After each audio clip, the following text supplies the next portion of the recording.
दे धडक बेधडक आपल्या परिसरातील ताज्या घडामोडी, घटना, समस्या, विविध क्षेत्रातील सर्वदूर बातम्या पाहण्यासाठी लोकशक्ती लाईव्ह न्यूज चॅनलला सबस्क्राईब करा आणि नोटिफिकेशन मिळवण्यासाठी बेल आयकॉनला प्रेस करा. उरण नगर परिषदेत भाडे आणि टेंडरच्या नावाखाली कोट्यावधी रुपयांचा घोटाळा झाल्याचा धक्कादायक प्रकार समोर आला आहे. बनावट कागदपत्रे तयार करून एका कंत्राटदाराच्या नावावर तब्बल 10 वर्ष व्यवहार चालवण्यात आल्याचा गंभीर आरोप होत असून या प्रकरणामुळे नगर परिषदेच्या कारभारावर प्रश्नचिन्ह निर्माण झाले आहे. नगराध्यक्षा भावना घाणेकर यांनी सोशल मीडियावर व्हिडिओ प्रसिद्ध करून या प्रकरणाचा पर्दाफाश केल्याचे बोलले जाते. त्यांच्या म्हणण्यानुसार श्रीमान बाळासाहेब ठाकरे क्रीडा संकुल येथील ठेक्यांमध्ये मोठा गैरव्यवहार झाला आहे. खोट्या कागदपत्रांच्या आधारे एका व्यक्तीच्या नावाने त्याला माहिती न देता 2013 पासून कामे घेण्यात आली आणि कोट्यावधी रुपयांचे भाडे थकीत ठेवण्यात आले.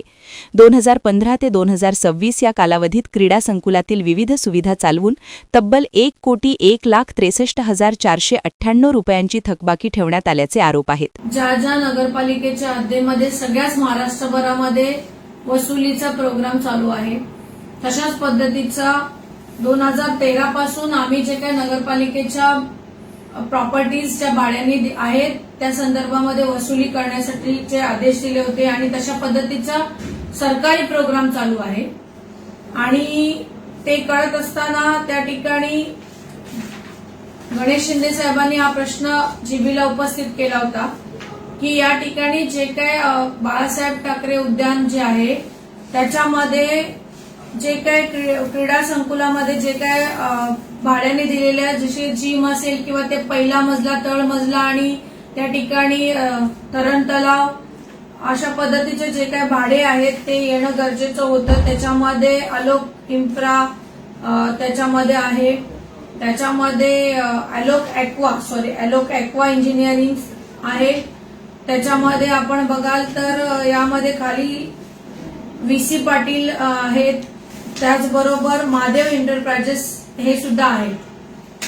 तर या ठिकाणी VC पाटील यांना काल त्याच्यावर फोन नंबर असल्यामुळे आणि आज सगळ्या HODंची बैठक असल्यामुळे त्या HODच्या बैठकीमध्ये हा मुद्दा मला उपस्थित करण्यासारखा वाटला. म्हणून मी विचारलं की 1,01,00,000 त्या ठिकाणी 63,000 इतकं थकबाकी असल्या कारणाने तुम्ही याआधी त्यांना तशा पद्धतीचा पत्रव्यवहार केला होतात का?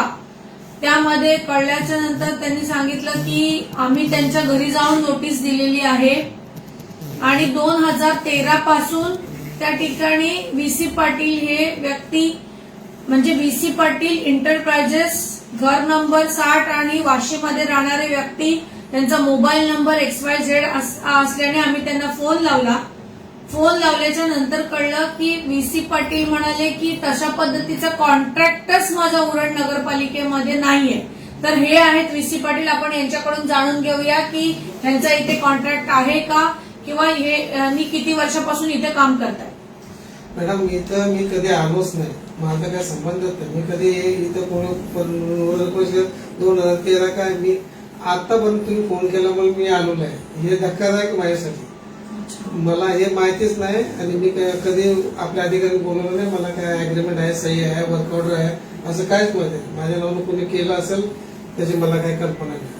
तुमच्या पेपर्स तुम्ही कोणाला कॉन्ट्रॅक्ट घेण्यासाठी दिले होते का? सब कॉन्ट्रॅक्ट वगैरे असं काय? नाही, मी कोणाला असं मला उरणमध्ये माझा एकही मित्र नाही, कोणच नाही. अच्छा. कारण मी इकडे कधी माझी येतच नाही. मी वाशीला आणि शिडकोमध्ये काम करतो.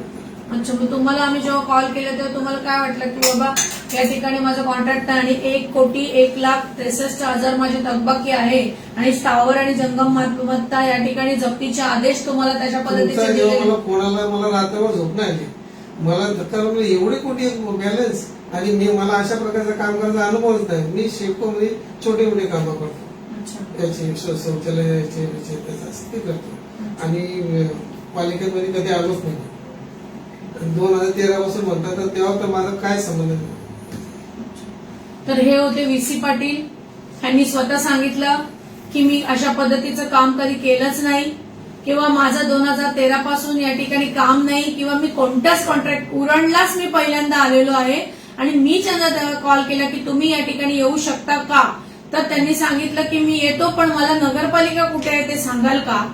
आणि तेव्हा मला खरं तर हसायला आलं की इतक्या पद्धतीची लयलूट उरणच्या नागरिकांच्या पैशाची होते आणि इतका फ्रॉड आतापर्यंत या राजकारण्यांनी केलेला आहे.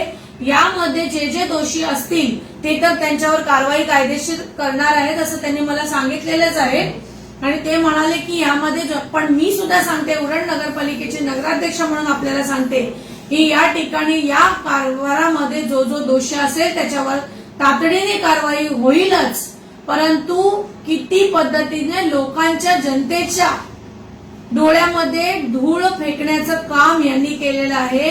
अनेक लोक पाण्यासाठी, त्या ठिकाणी असलेल्या विजेच्या दिव्यांसाठी, त्या ठिकाणी कचऱ्याचा प्रश्न आहे म्हणून, रस्त्यांना खड्डे पडलेत म्हणून तडफडतायत. कारण सी क्लासची नगरपालिका आहे, त्याच्यामध्ये किती पैसे असतील, गरीब आहोत आपण आणि त्यात आपल्याला नागरी सुविधा द्यायच्या आहेत. त्या ठिकाणी पावसाळा येतोय, त्याच्या उपाययोजना करायच्या आहेत आणि कोट्यावधी पैसे या ठिकाणी उरण नगरपालिकेच्या जीवावर, अशा बिचाऱ्या भोळ्या बाबड्या कॉन्ट्रॅक्टरच्या जीवावर या ठिकाणी लुबाडले जातात. त्यासाठी मी या उरण नगरपालिकेची नगराध्यक्ष म्हणून या सगळ्या खरं तर काळ्या कारभाराचा त्या ठिकाणी जाहीर निषेध करते आणि यापुढे पारदर्शकता येईल यासाठी आम्ही सगळेजण काम करत राहू. परंतु आज झालेला जो काय हा फ्रॉड आहे हा खरं तर माझ्या उरणच्या इतिहासाला काळिंबा फासणारा त्या ठिकाणी हा कारभार आहे. या ठिकाणी अनेक लोकांचे नूरशेख मुल्ला साहेब असतील किंवा शेखर काका असतील किंवा या ठिकाणी काम करणारे अनेक वर्ष त्या ठिकाणी भले लोक होते, त्यांचा या नगराध्यक्ष असतील, अशा लोकांनी या ठिकाणी उरण नगर परिषदेला योगदान दिलेलं आहे आणि यांना सुद्धा या ठिकाणी त्यांचं सुद्धा नाव खराब करण्याचं काम या राजकारणी आणि कोणी मिळून केलेलं आहे. यासाठी हा पडदा लवकरच फाश होईल. परंतु कोट्यावधी थकबाकी देऊन माझ्या उरणच्या नागरिकांना मूलभूत गरजांपासून लांब ठेवलं जात आहे, याचा सुद्धा जाहीर निषेध करते आणि थांबते. परंतु या संदर्भामध्ये आपल्याला वेळोवेळी सगळ्या घडणाऱ्या माहिती आम्ही देऊच, परंतु हे कायदेशीर कारवाई करतील त्याच्याबरोबर सुद्धा मी त्यांच्या ठामपणाने उभे राहील आणि माझ्या कुठल्याही या ठिकाणच्या एम्प्लॉयला सुद्धा कोणी गोवण्याचं काम करत असेल तर ते सुद्धा मी त्यांच्या पाठीशी सुद्धा उभी राहीन. परंतु जे काही मूळ सूत्रधार आहेत त्यांच्यापर्यंत पोहोचण्याचं काम मी करणारच. मला सुद्धा वेगवेगळ्या कॉन्ट्रॅक्टर वेगवेगळ्या मार्गाने काम करतात, फोन करतात आणि सांगतात की पैसे वगैरे देऊ करतात, तर त्यांना सुद्धा मी त्या पद्धतीने उत्तर देईनच. परंतु या ठिकाणी पारदर्शक कारभार करणार असं आम्ही सांगितलेलं आहे, तो करण्याची सुरुवात या ठिकाणी झालेली आहे. लोकशक्ती लाईव्हसाठी घनश्याम कडू, उरण. अशाच सच्चाई दर्शवणाऱ्या बातम्या पाहण्यासाठी लोकशक्ती लाईव्ह न्यूज चॅनलला लाईक करा, शेअर करा आणि सबस्क्राईब करा.